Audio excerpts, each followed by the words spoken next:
chemical and biomolecular engineering. Mm-hmm. I received my bachelor degree from Purdue University in chemical engineering as well. Mm-hmm. So during my journey, I've done quite a lot of research work, and I participate a lot in research lab. And right now, I'm trying to look for options after my PhD degree to see what I can go from here, like where I can go from here, and just to see what type of things would fit my background.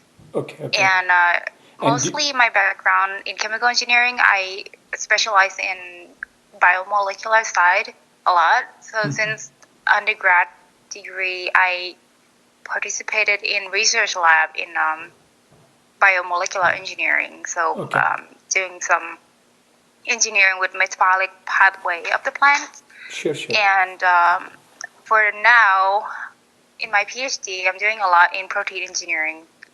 Okay. And if I have to ask you, Natalie, about like looking at your questions, and I will go through them one by one, but if you have to say what are the industries that you think that would fit best for your profile, or you think would be one of your dream jobs, can you tell me the list of a couple of companies? Sure. There's a company that I contacted them for internship opportunity, but fortunately the pandemic thing just made it impossible. Yeah, no, but what I'm asking is, what are the companies out there which you think that are one of the dream companies for you to work for? Sure. So Amgen is one. Which company? Amgen. Okay. And Millipore Sigma. Okay. That's another one. And I'm also looking into national labs too. Okay. So these are some of the core companies in your area. Yes. Okay. And I mean, other question I have for you is, can you talk me? I mean, right? What if I have to ask you, what are your strengths and weaknesses so far? If you have to tell me a little bit about them, what you think, what kind of a person you are, introvert, extrovert, or do you prefer to work in an environment where you want to lead, or you like research more, or you feel like you're an entrepreneur? What kind of a Okay. background? Yeah. So when I see myself, I would like to be the leader in the group of the small in a small group, and I can see that I can kind of manage a little bit, and that is because I have some training of managing undergrads. Okay. And teaching them, coaching them. And you enjoyed that? Yes, I enjoy that, and I also enjoy communicating with other colleagues. Okay. Kind of translating technical stuff into something that is easy to digest to others. Okay. And I don't think I can see myself working on a lab bench the whole day. Okay. I think I would like some interactions. Sure.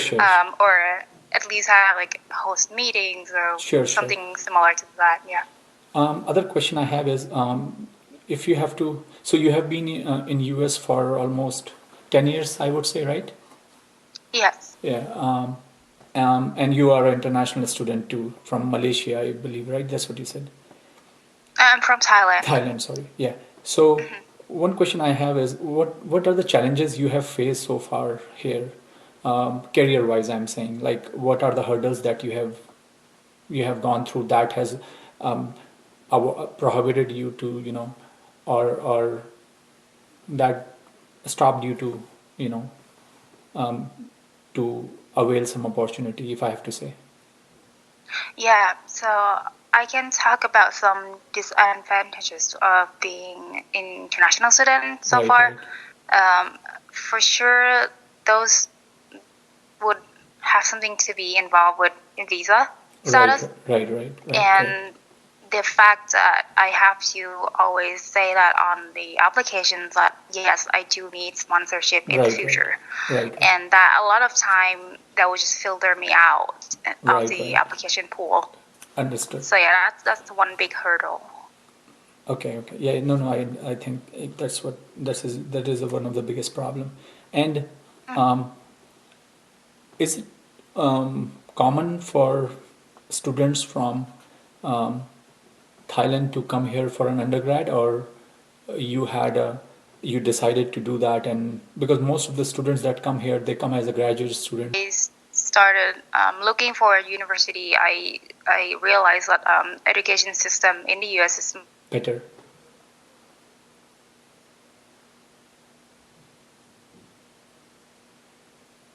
Mm-hmm.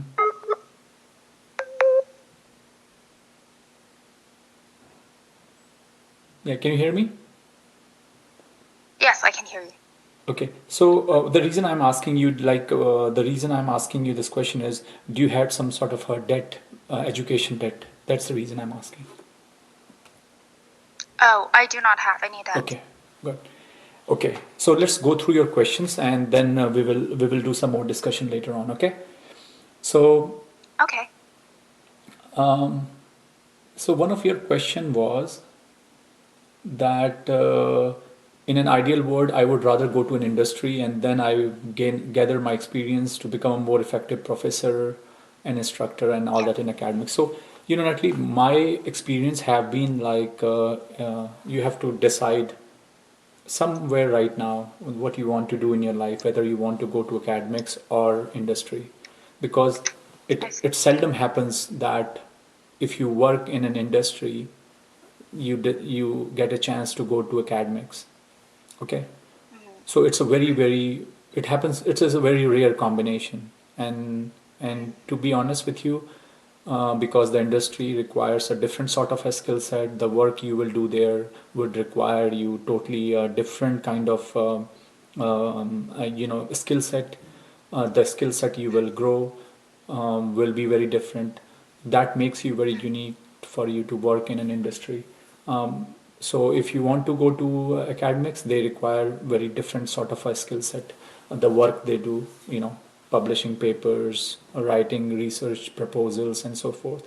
Unless and until you find a very good industry and then you are working in their R&D lab, it's a possibility. But as I said, the chances are low.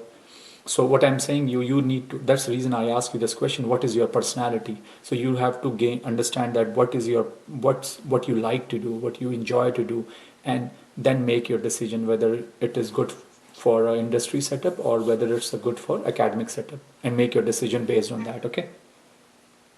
Okay. And I'm not saying that let's say if you go for a postdoc, let's for example, right, and you are able to publish really good papers and you are able to do really good, you started enjoying it, you can make that decision that time also. You don't have to do it now. But what I am telling you that once you make a decision, let's say you enter into industry, then it will be difficult. Right now, when you are a PhD student or you are a postdoc, you still have it's an open field. You can still go to industry or a lab, okay, Oh, or I see. academics. That's what I meant. So that's number one. Number two, you said because of COVID, you lost internship at a national lab, and now I am down Yeah. to zero, which I think is required for an industry. I won't agree that with completely, to be honest. Okay. Unless and until you are looking for a job in that industry, yes, that then it's important. So let's say if you are working for a chemical company as an intern, You got cut up, and now it's yeah. connected again. So what I'm saying, let's say if you are working in a chemical company as an intern, the chances for you to find a job in that company would be much higher, or getting a job.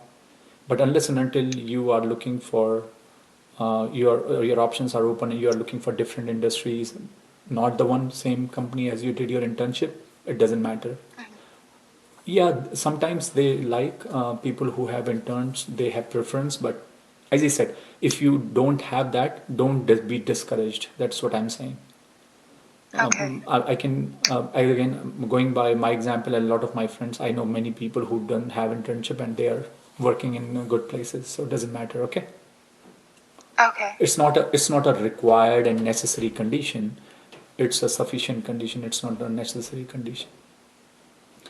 Okay. Do you have any advice on how I can stand out if it comes to the worst scenario where Yeah, I can't find I'm an gonna, internship anymore? I'm gonna come to that. So it depends on Okay. like when you are graduating. So you said you are planning to graduate in 2019 December or next year, correct? Um, 2020 Sorry, 2020 December. December Yeah. and next. So Or next year yeah. early. So my advice to you right now, looking at this COVID, don't try to push your graduation as much as you can. So Okay. I unless and until you are able to find a job, because the reason I'm telling you, because you will be an F1 visa. The news that is coming right now is maybe the OPT will be in trouble, or H1 will be in trouble. So I don't know what the situation would be, Mm. but and these are temporary restrictions, not a permanent restriction so far. Having said that, I would say if I was you, I will not graduate until I find a job, okay? Mm-hmm. Or or the chances are the looking for a job right now would be dream, in my opinion. So Yeah. if you can delay your graduation, so if you can graduate by May 2021, I would say that would be better. I see. Yeah, don't graduate. As I said, don't graduate before a job.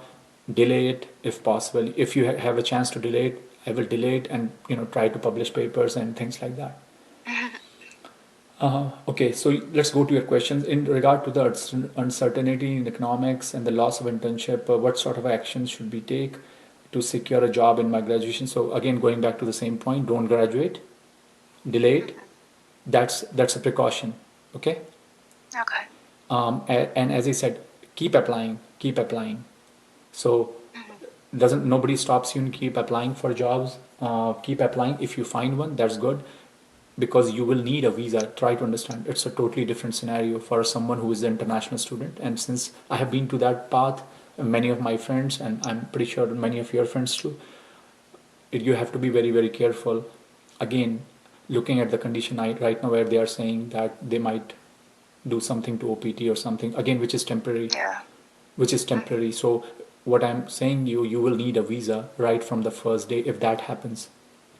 If it doesn't happen, that's fine. You can still use your OPT and do stay in this country and find a job and so forth. But still, you will need a job to continue your OPT, correct? Right. Right. So again, don't graduate. Take a precaution. Other things are keep applying for jobs and so forth. Industry, whatever it is. Again, I don't know how important for you is to stay in this country. That's also one of the questions that I ask from students. Like, is it so important for you to stay in this country, or can you go back to your home country and find a better jobs and things like that? So again, evaluate all those things. Okay. Okay. Okay, one of your question was related to the visa and all that. So I have actually a video that you can watch from a University of Delaware student. I told him about that. But Okay. but what I will tell you is it was posted last week, this week actually. It says University of Delaware, but you can go through that. But what I'm trying to tell you is um, mm, it's very, very important, and I think students like you, or any student, any bright student like you who have a higher education, are the one who have a better chances to get green card. Okay, the Okay. question is I how to see. get it. The chances for master students are very, very less, almost zero in my opinion. But for a PhD student, the Mm-hmm. chances are very high. Okay, I see. because that puts you in that category. The question here is what you will do to become a better candidate to have the green card. Since you are from Yeah. Thailand, I think you can file Yeah. NIW and things like that. But other thing that you have to do is make sure that you publish better, you have a good citation, you Mm-hmm. are doing really good in your academics, you have a good network, because what you need for a green card will be your academic record, proving Mm-hmm. that you are one of the best person that should stay in this country, and references from your professors, from people who have cited your work, and so forth. And I see. um, I would say that if it comes to that point, you can always look for a immigration lawyer, ask their opinion. Mm, But I can tell you for sure few things that you have to work right now, because you don't need their opinion right now. You need to work on your CV right now. That means make yeah. it a better candidate, make it as good as possible. That means publishing more Okay. papers, make sure you have good citation, make sure you get some awards. You are you come out as an internationally recognized scholar. And for you, I would say the best thing would be is to find a postdoc position in a national lab after once you graduate, because Hmm. once you go to a national lab or a postdoc in a good university, let's say if you find a postdoc in a really good university, Stanford, MIT, Harvard, or for that matter, the better ones, you can always apply for from green card from there also. Okay. Okay. And finding a postdoc and getting a postdoc is much easier than looking for a industry job. That's number one. Number two is the visa, the H1 visa that is given by the university or a national lab is a different kind of H1 visa. It has nothing to do with industry visa. So they can I give see. you anytime. There is no cap on it. So even if you graduate in November, May, June, July, August, doesn't matter. You will get that H1 visa. Okay. Okay. It's a special kind of a visa, and that visa is called some research H1 visa or something. But that is different than the industry visa. So let's say if you find a job, let's say you are working as a postdoc and you find a job in industry, then they have to file for you for a new visa, H1 visa, which is an industry visa. But hopefully, let's say if you do 2 3 years of a postdoc and you're doing really good, you will be able to file a green card, and you may have a green card by now, so you don't have to worry about visa.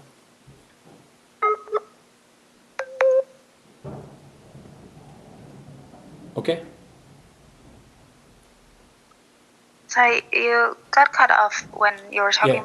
So what I'm saying is, it is very likely possible that once you are working as a postdoc, then you have a green card, and then you don't need a visa.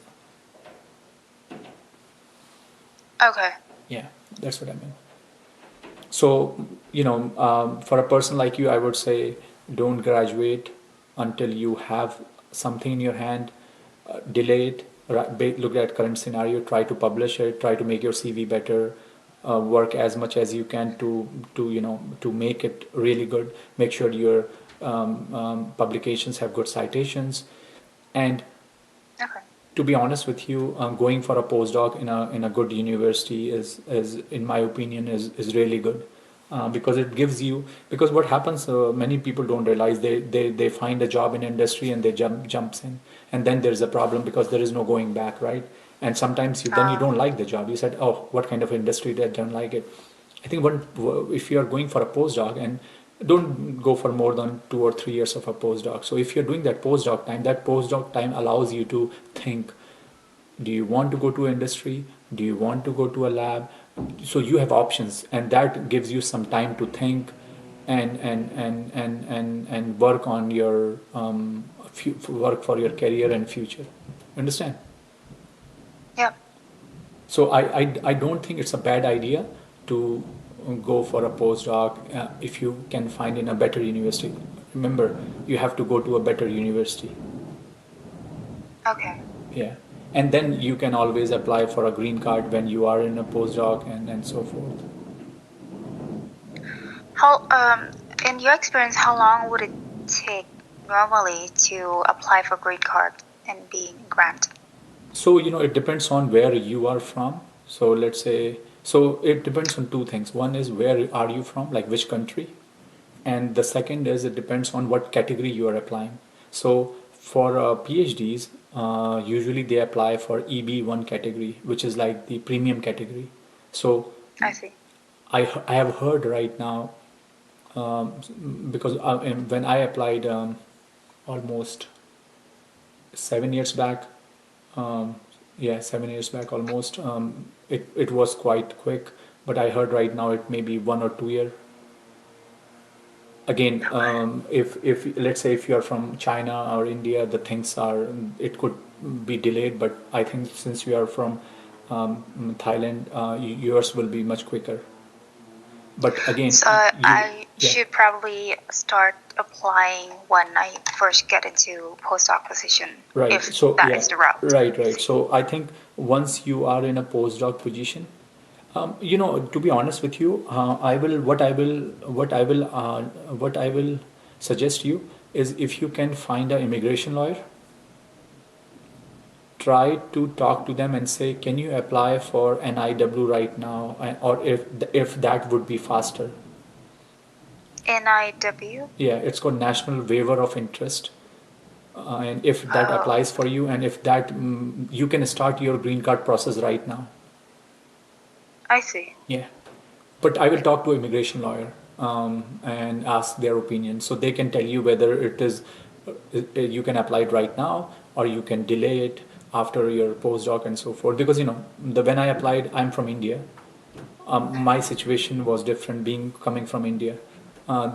They put us in a different sort of a category, and we cannot apply for an IW and so forth. But if you are from Thailand, your situation would be much different. But again, the immigration lawyer can give you better answer than me. What I can All tell right. you, what can help you. So references, your publications, your citations, your awards, your collaboration, your whatever you have done, whether you have done at Purdue, whether you have done at Case Western, everything, combine everything what you have done would help you to achieve to get a green card in a higher category in much faster. Mhm. I see. And if you are working in a national lab or if you are working in a good university, that will also help you.